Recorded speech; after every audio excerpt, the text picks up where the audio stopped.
Okay, so today I want to show you, I'm going to be doing an Elsa pull-apart cupcake cake. And so this is the design that I have for it right now. This is a total of 40 cupcakes.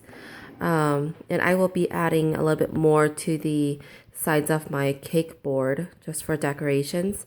But this is what it looks like so far. And again, this is 40 cupcakes. So let me show you how I put that together. Okay, so what you want to do first is just fill in any gaps, just so that when I'm going in doing my piping, I don't have any buttercream that's going to fall. And so I'm just gonna fill in all the gaps with all my buttercream frosting. And this is just buttercream that I made earlier today. And I'm just gonna go ahead and fill it in, just like this. And then I'll just fill in the rest and then I'll show you what it looks like. Okay, so this is how my cupcake looks like so far. So if you can see, all the gaps are filled in. And this is just going to be a lot easier for me to pipe on my cake. I'm going to be doing a rosette style for this Elsa cake, and it's going to be an ombre. And so it's going to have about maybe 3 different shades of blue. And today I'm using royal blue food coloring gel from Wilton. So let me just show you how I put that together.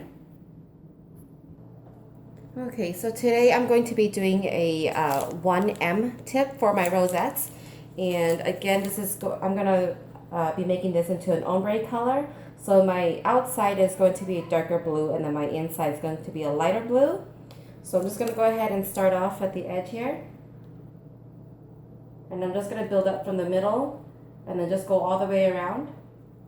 And I'm making sure that I'm covering my whole cupcake.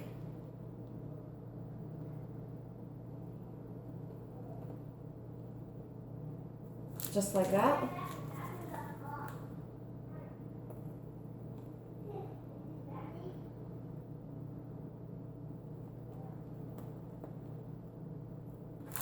And again, I'm making sure that all my cupcake is covered so I don't see any cupcakes showing out.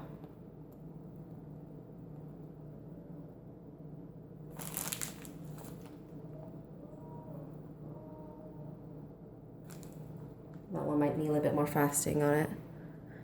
So I'll just refill my bag and then show you what it looks like. Okay, so this is what my cupcakes looks like so far. So I'm just doing the outer rim of this dress. And then I will be starting on my next color. So I'm just going to be doing the inside of my skirt here.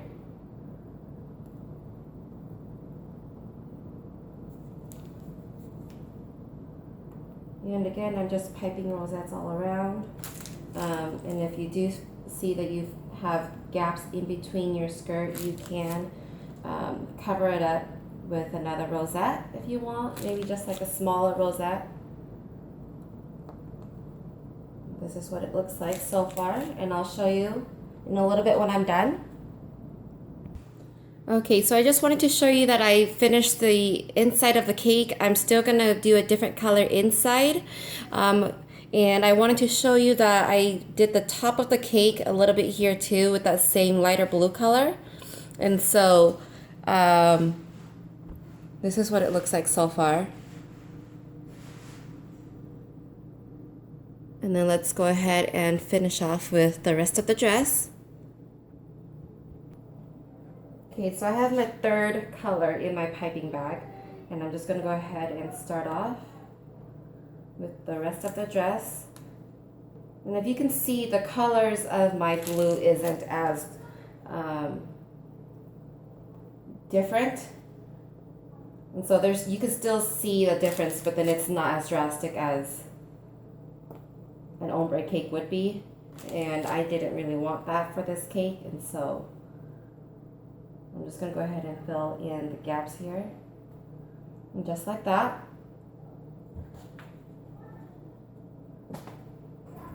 And this is what it looks like so far.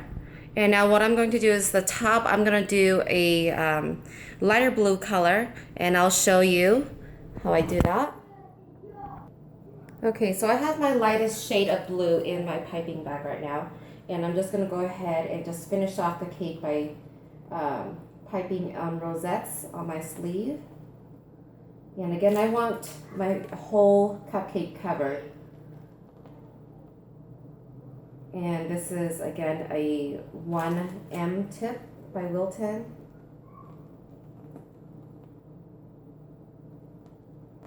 And I'll just do a small rosette right there.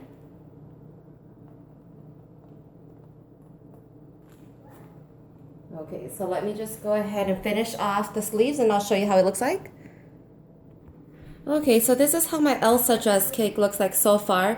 I'm just gonna go ahead and finish off the decorations with the lighter blue color just to make some designs on the cake, and I'll show you how I do that.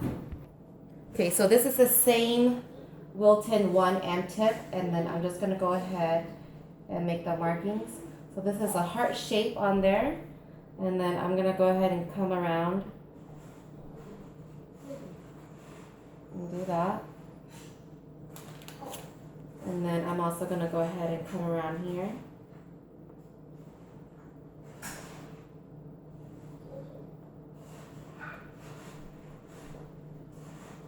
Just like that.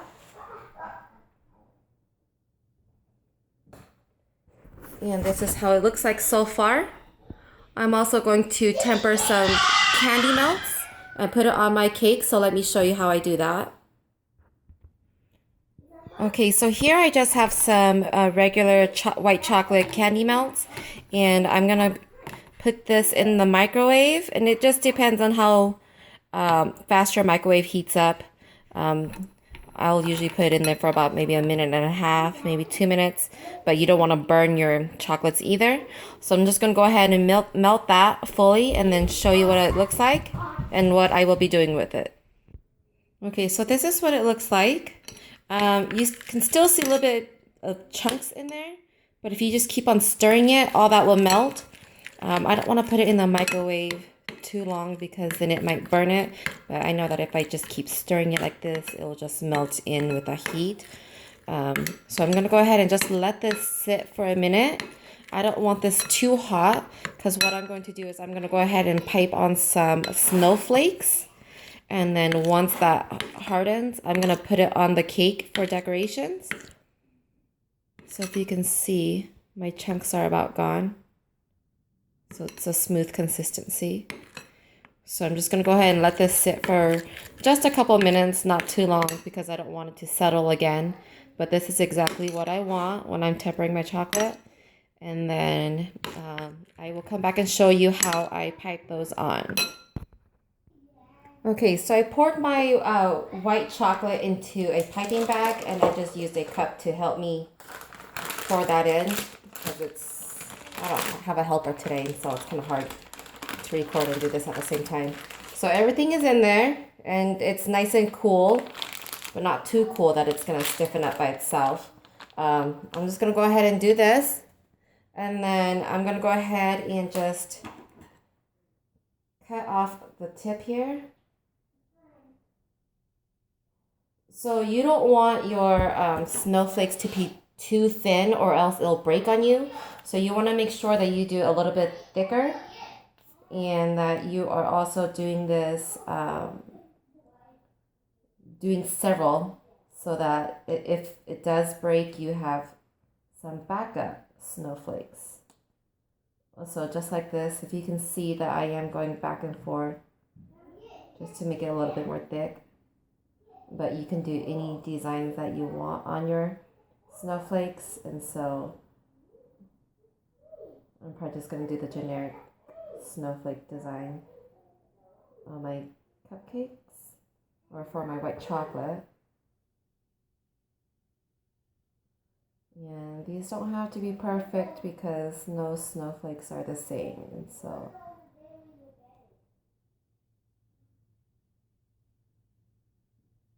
I'm just going to go ahead and just finish off some of my snowflakes here, and then I'll show you what it looks like when I'm done, okay? Okay, so if you can see, I've made quite a few snowflakes just in case any of them break, but they shouldn't if you have made them thick enough. So I went just back and forth on each one so that they were a little bit thicker. So let me show you how you put those on the cake. Okay, so I'm just gonna go ahead and use my spatula, and I'm just gonna go ahead and run this under my snowflake, just like that. And you wanna make sure that you get the whole snowflake out. And you're just gonna lay it on the cake or however you wanna do it. This one's gonna go right in the center for her little belt.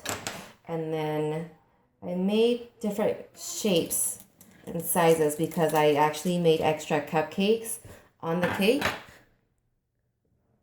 so that I could just place it on top. You can place it on top, or if you don't want, you can just go ahead and stick them onto the cake too. I don't know if you can see this, but I'm just going to go ahead and stick this onto the cake. I'm going to use the long side, and then you could just stick it to the cake just like that. So I'm going to go ahead and just finish off my cake. I'm going to use some small ones too and put them on the cake as well. And then I will show you what it looks like when I'm done. Okay, so I am done with the cake, and this is what it looks like. So this is the whole cake. So hopefully you guys like my tutorial on how I did this Elsa pull-apart cupcake cake. So thanks for watching, and don't forget to subscribe.